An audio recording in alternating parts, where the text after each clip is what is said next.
You straight up cuckooed that dude, bro. Oh my God. You've got all your Charger gear on because Feeling fresh as hell. Well, you guys better enjoy it. The fans loved it. You have to love what you're seeing on tape if you're a Chargers fan, especially for the future with Justin Herbert. On the move and throws and touchdown. Do this together. Players, coaches, staff, fans, together we can create something truly special. Stay tuned for some good content.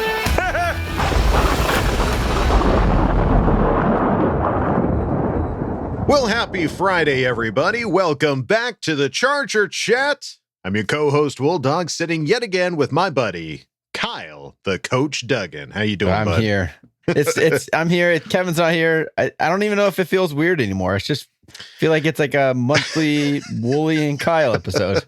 Well, it's a nice change of pace being able to just have a conversation with one person instead of bouncing the ball. I'm like looking at screens going like, and then what you say and what you say. And so it's like, I feel like I'm at like a horse track. Like I'm like watching the horses. Come on, Seven. Come on, Kyle, the Coach Duggan.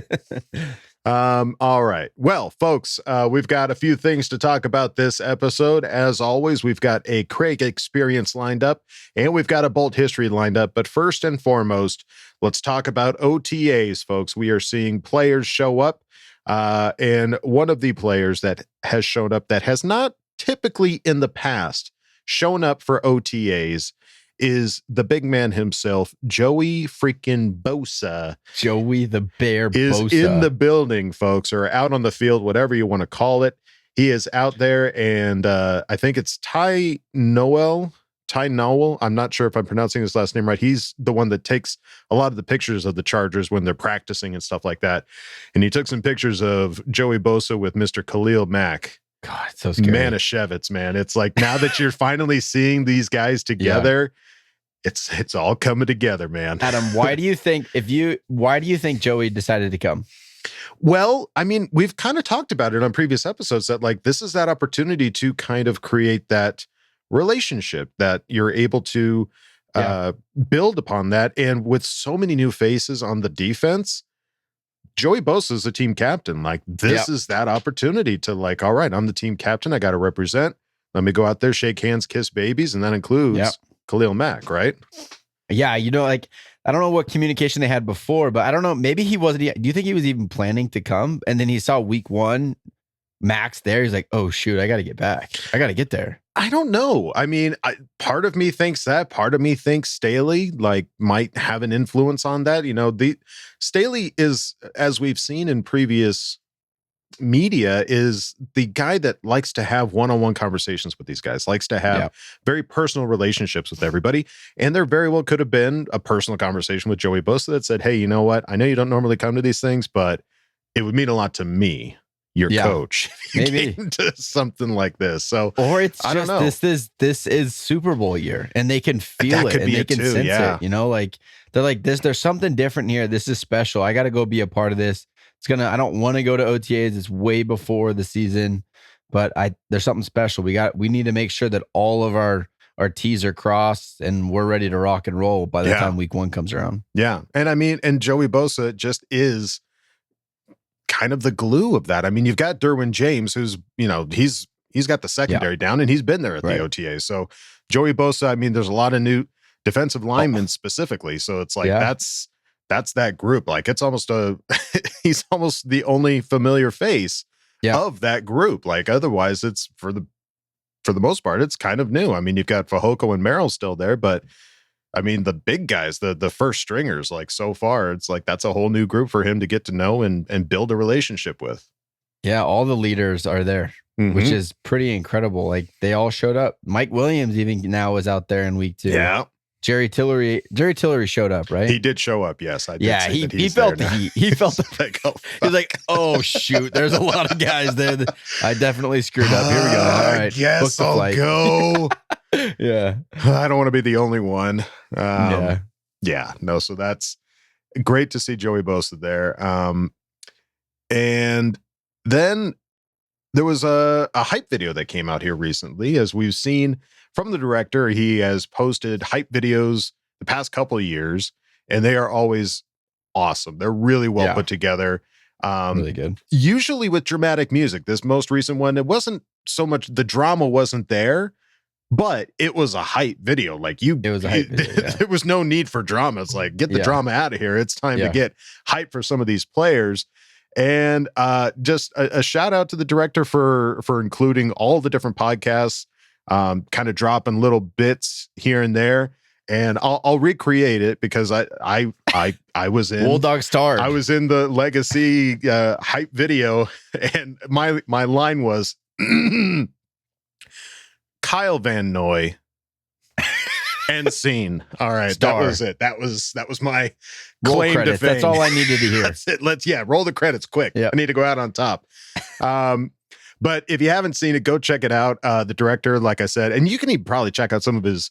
I mean, guy posts a ton of content, first of all. Yeah. But go check out some of his other hype videos for the Chargers, because all of them, including this most recent one, is just so freaking good. So yeah, they're fun. So thank you again for including yours truly on the hype video. And then we're recording this on Thursday. Tomorrow, Friday, is not just the release of this podcast, folks. It is the release of, what are they calling it? The mega. They called it a lot of crazy stuff. Yeah. The crossover episode of all of these Charger podcasts coming together, and our very own Kyle, the Coach Doug, and got to go. It was like a round table. Yeah, it was. Chargers Unleashed hosted it. So if you want to watch it, head over there. You can find it on their YouTube and on their podcast. They're going to put it out as the collaboration episode, whatever it is, one that comes out today. But Chargers Unleashed, Locked On Chargers, the director, and I think those were the ones that were there. Oh, there's got to be one more. Let's see.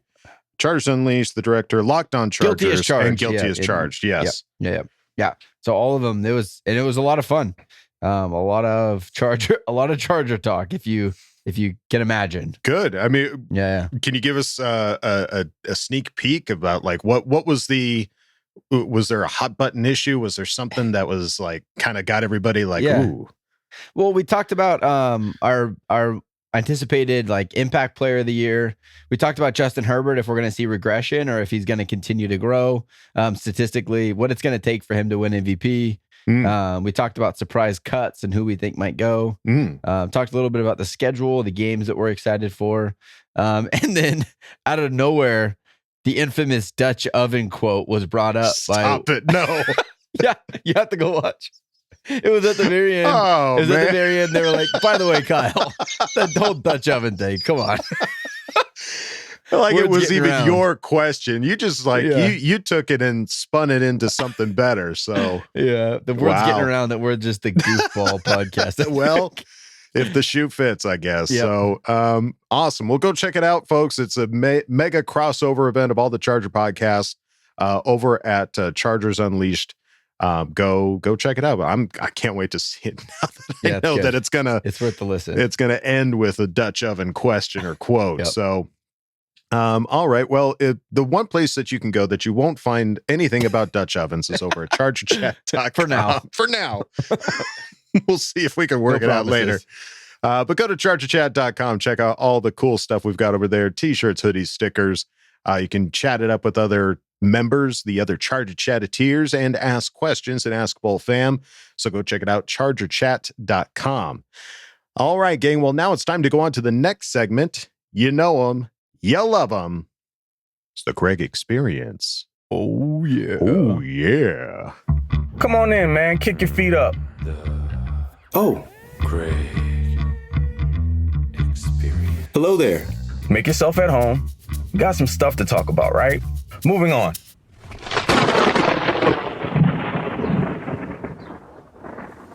Not this time. CC gang. The biggest of salutes, and to the rest of the boat fam, what is goody? She got Craig in Texas. Welcome to another edition of the Craig Experience.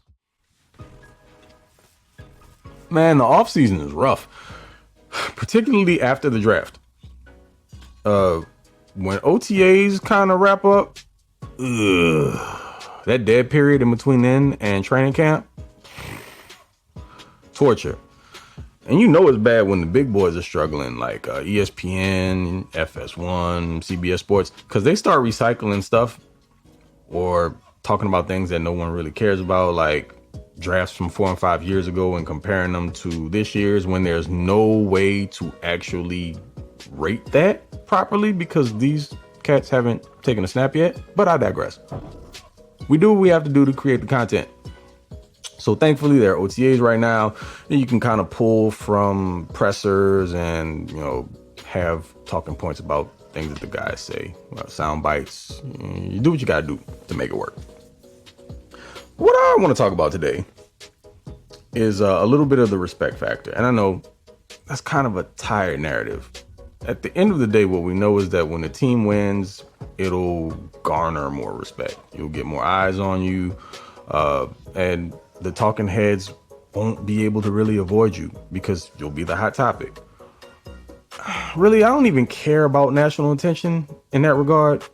But there are certain things that really frustrate me that make absolutely no sense at all. And it's almost like a clear bias against the Chargers. And when I say that, I mean moves like trading for Khalil Mack and signing JC Jackson. Could you imagine what listening to sports talk radio would be like? Your shows all over TV. If those two signings had been made by the Kansas City Chiefs, you wouldn't be able to escape it all the way until week 1. But the Chargers do it, and you hear crap like Khalil Mack's washed. I'm sorry, Mr. 6 sacks in 7 games last year before he got hurt, Khalil Mack? Oh yeah, okay. Clearly washed. That across from Joey Bosa, as a matter of fact, check this out.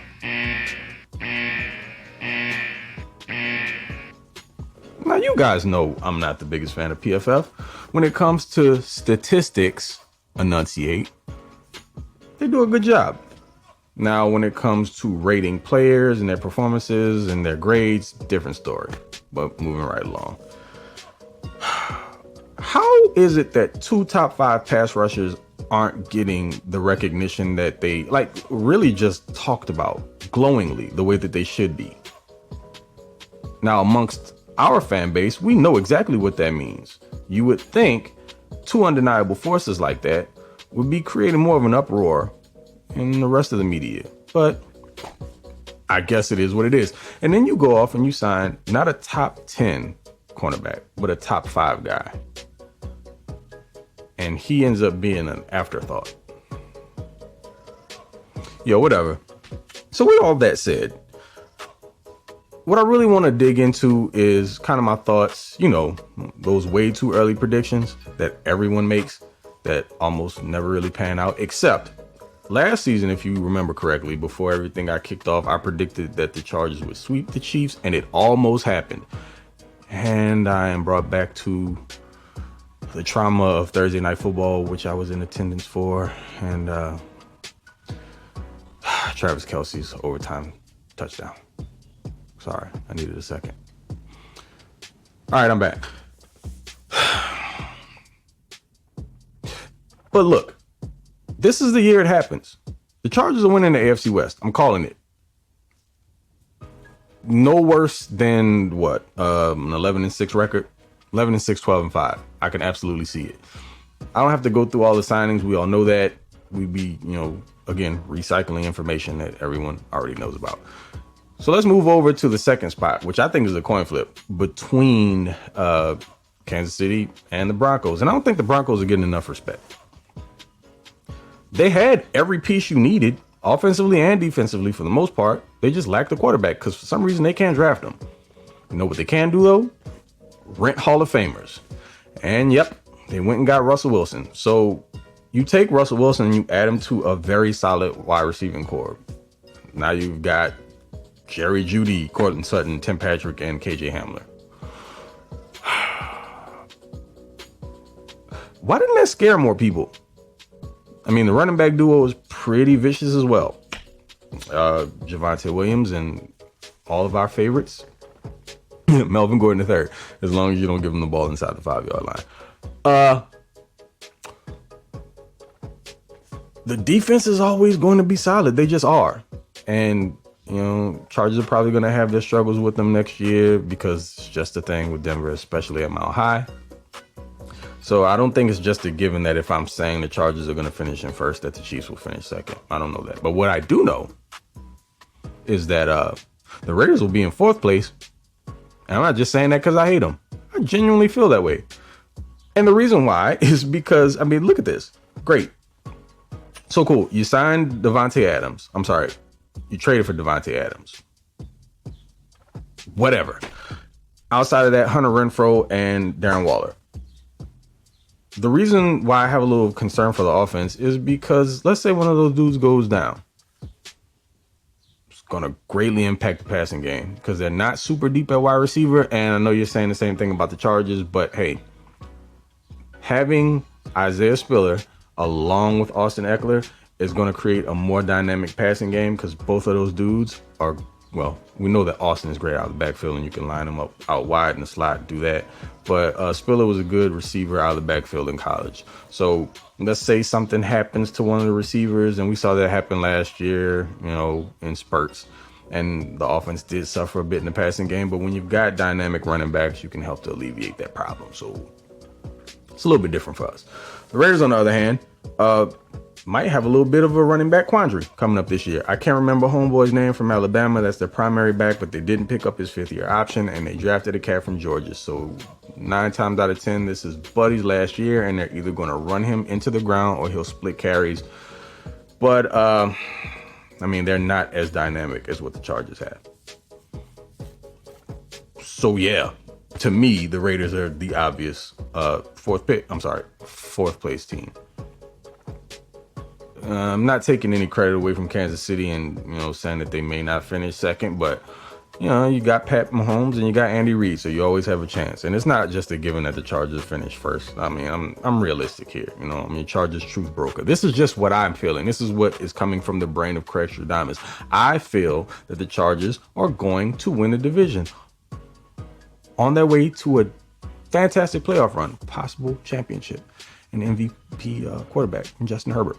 Who's with me? You should be. You should believe. You better be believing by now. And they have to play the game, so this is all speculation, and it's fun to do. And that's it from you, boy. No question from me this week, fellas. You guys behave yourselves. Kev, Coach, Dub D. Watching you. But y'all know what it is, man. It is Mr. Bolt Gang. Oh, Die Hard Bolt Club, by the way. Y'all know what it is. Mr. Bolt Gang or Do Not Bang.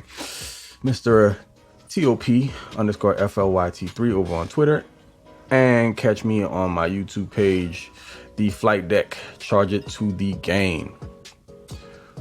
Until next time, boys and girls, y'all take it easy. Keep bolting up. And, okay. Love you. Bye.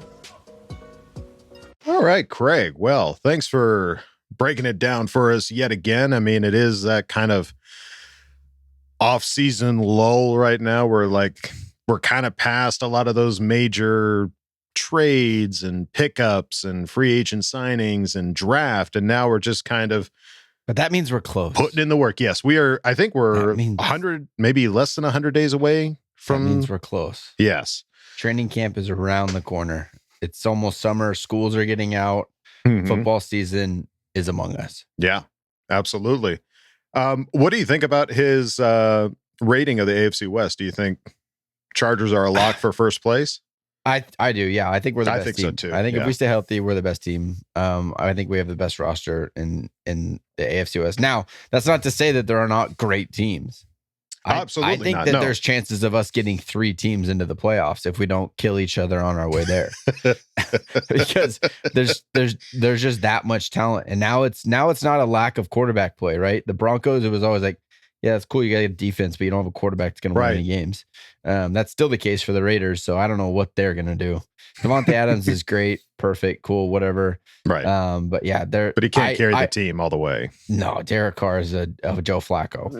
That's what he is. All right. If you have an outstanding every position and defense and special teams and great running game, then Derek Carr can be your guy. Right. But he's not going to take you there like Justin Herbert's going to do this year. So yeah, I agree. I think we're one. 2-3 is kind of a toss up to me. I agree. I think Chiefs could be 2, could be 3, and the Broncos are kind of interchangeable. Right. But at the same time, it's such a competitive division that we'll see. We got to win games we're supposed to win. Absolutely. We got the Browns on the schedule. We got the Jaguars on the schedule. Although the Browns, I feel like the Browns, I don't know why I said that. They're not bad anymore. We have the Texans on the schedule. Right. It's just been in my lifetime. It's always been like, oh, the Browns on the schedule. Those nice. Were always like the easy wins, but who knows what that's going to be. But I don't know what the deal is with downplaying on the Broncos. Like, I mean, I've done that. Like, I've been like, Russell Wilson, whatever. And I don't know if that's just because of the amount of guys that we picked up on defense. Like, we've bolstered our defense so much that no matter what offensive weapons you say are out there, I'm like, but we've got JC Jackson, we've got Bryce Callahan, we've got Khalil Mack, we've got Kyle Van Noy. Any team you match us up against, we have the talent. We have weapons to combat that. Like, that's not going to say that it's going to be a shutout every game, but that's just like, I'm not worried about it. I don't know. There's something about that bolstered defense that makes me not all that concerned about even Patrick Mahomes. Like, and both of those teams are a little bit, I feel like, in fluctuation still. Like, they have their quarterbacks, obviously, but new coach in Denver, they're going to have a new system, a lot of new things going on. Like, their defense is not going to be as good. It's just not. Like, the players are all the same, but with a new defensive coordinator, whoever that coordinator is not Vic, so it's not going to be as good. Right. Yeah. So, and then the Chiefs losing, I think the Tyreek Hill departure, that's gigantic. That changes everything. That feels huge. That puts a lot more weight on Patrick's shoulders to be able to really, really execute, because you don't have that. Oh, Tyreek's down there somewhere. Let me just throw this ball up there. Right. I mean, Kelsey's going to be, I think, still his main go-to guy. Do you think he's just going to get double teamed just every play, or? Well, there's only so much you can do, but I just think that if you don't have more than one option, Travis Kelce's going to die. He can't carry that load the entire season of 17 games. All right, I'm done. I need a break. I'm hurt, I guess. Yeah. Just have a steady supply of oxygen on the sideline for him, I guess.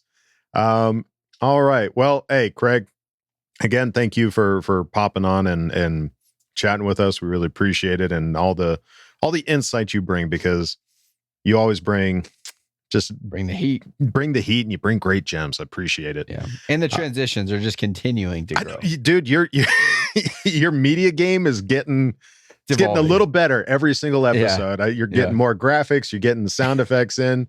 I'm loving it. So thank you again, Craig. All right. Well, now it's time to go on to the next segment. It is Bolt History with Mike Maudlin. Let's see what's in the history books today, shall we? Remember like it was yesterday. In comes this whirlwind, Don Coryell. So see the San Diego Chargers and see spectacular professional football at its best. Into the end zone, Charger fans are witnesses to history! What's up, Bolt Gang? Welcome back to another installment of Bolt History with your boy Mike. And today we're going to be doing a special spotlight on a player. This player was literally the man who started it all for the Chargers. And I'm not talking about Baron Hilton, because he wasn't a player, obviously. I'm talking about Paul Lowe. Paul Lowe is a halfback for the Chargers, running back. And he was born September 27th, 1936. And he's still with us, believe it or not. He's retired now, obviously. And he was a halfback for the Chargers as well. And the Kansas City Chiefs of the AFL from 1960 to 1969. He is one of only 20 players who played their entire career in the AFL. He never made it to the NFL. He played college football for the Oregon State Beavers.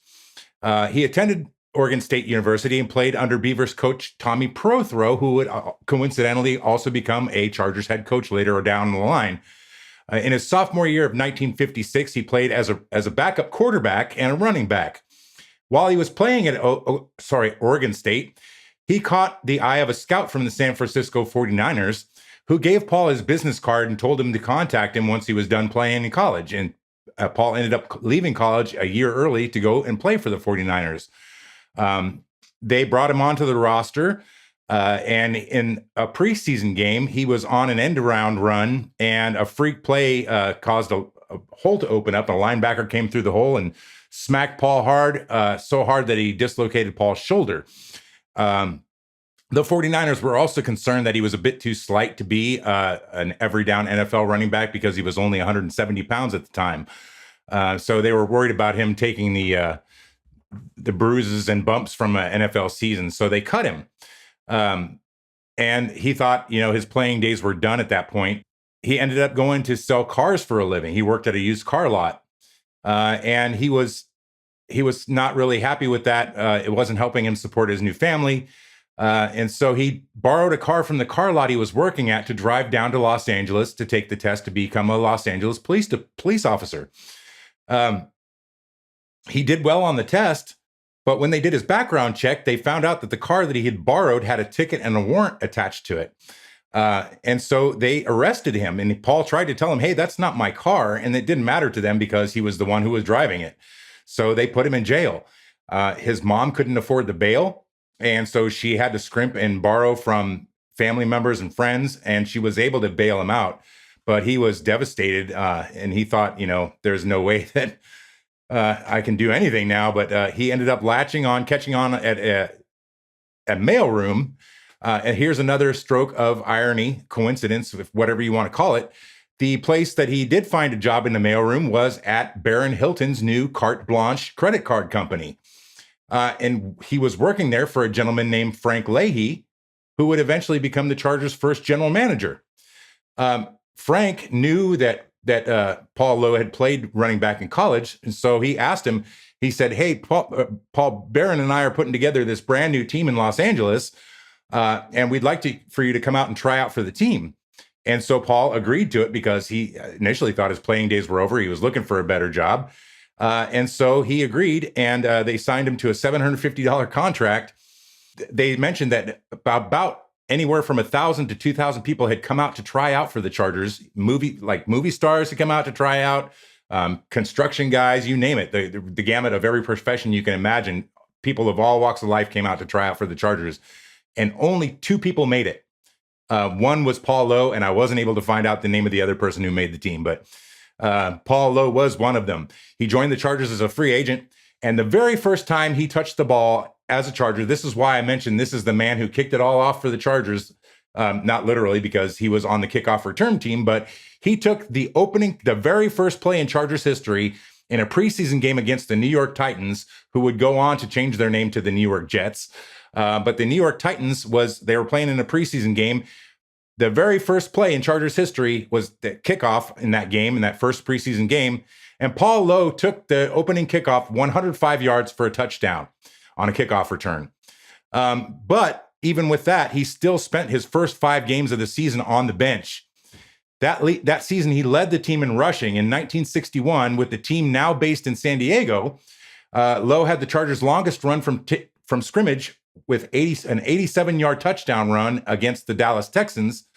And that record still stands as a Chargers record as the longest run from scrimmage. He left the team in 1969, and he played 9 games for the Kansas City Chiefs on special teams, and he ended up winning a Super Bowl ring with them. But he was the UPI and Sporting News AFL MVP in 1965 with a league-leading 1,121 yards rushing and 6 touchdowns in a 14-game schedule. And he was also selected 3 times as an all-AFL player. He set a pro football record with 6 games, which he gained 100 more yards rushing on 14 or fewer carries. He has the AFL's all-time highest rushing average with 4.89 yards a carry, which is also a Chargers franchise record. And his career rushing total of 4,995 yards is second best all-time in the AFL. He's also one of only 20 players, as I said, who were in the AFL for its entire 10 years in existence. In 1970, the Pro Football Hall of Fame named Lowe as halfback on the all-time all-AFL team. In 1979, the Chargers brought him into the Chargers Hall of Fame.